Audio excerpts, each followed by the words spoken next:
Okay, so this seems to be a point of issue for a lot of people who are experiencing discomfort with someone or who innately have an inclination that they should be separating themselves from someone or disconnecting from someone, but they're having issues doing it because there's some resistance. Let's talk through this. When you get the inclination that somebody is no good for you, they no longer serve the situation that's happening in your life, or they will disrupt anything good that you have going on, or how you feel about yourself.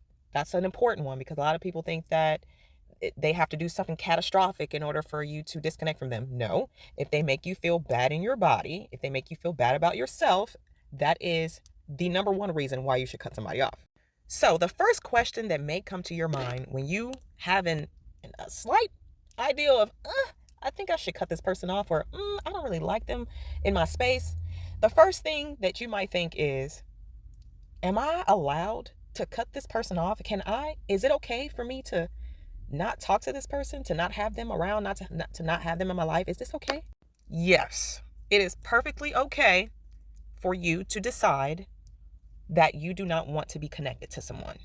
It does not matter if you have known them for 2 minutes, 1 year, a decade, since birth.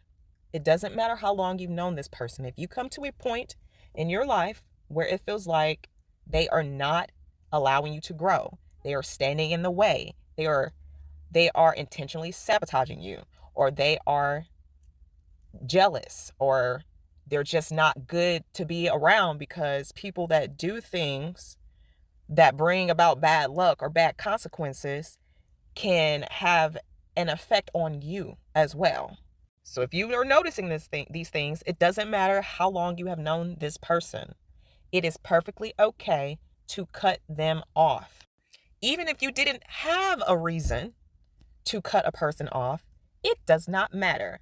The fact that you are a living, individual, sovereign being means that you are allowed to make whatever choice you decide to make for your life. So even if you didn't have a reason to not communicate with someone or to cut them off, you still have the right to do so, and it is still perfectly fine to do it. Another question that may pop up and cause a little resistance for you is, how are they going to view me? What are they going to think about me if I do this? It doesn't matter what they think.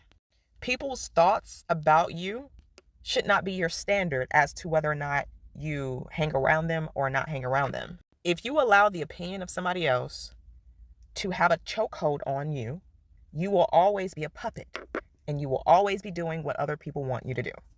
The next point of resistance might be, well, how are they going to feel about this? It doesn't matter. It doesn't matter how they feel.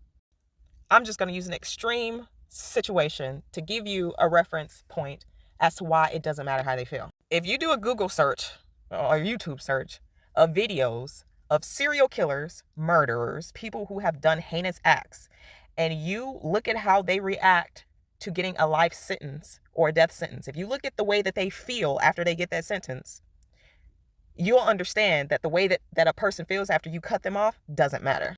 People who have done the most terrible things in life still feel anger. They still feel sadness. They still feel slighted.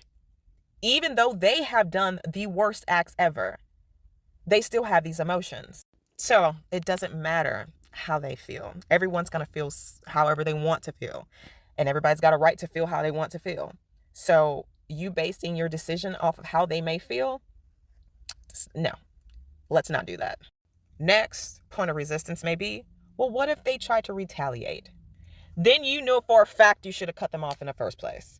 That was just your confirmation. And if they don't retaliate, they show acceptance for your choice, then they are accepting what you have chosen for yourself, which is the right thing to do.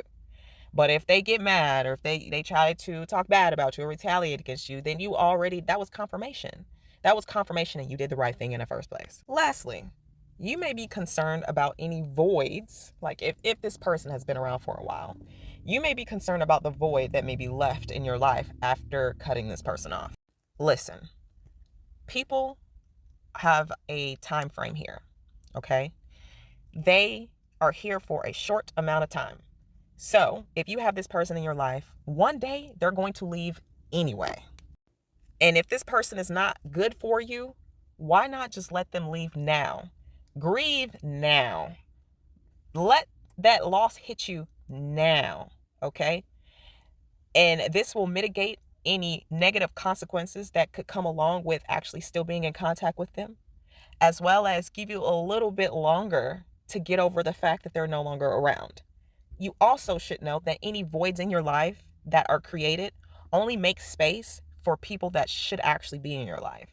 They make space for relationships and connections that are going to be more fulfilling and more beneficial, more satisfactory, and they're going to serve your situation a lot better. So don't be afraid of that void that could possibly be created. The void is okay. It's just space, open opportunity for newness. That's it. Make sure you hit that like button, follow for more, and don't forget to click the link in the bio or the description part of this video in order to leave me a nice little juicy tip. I love you. Mwah.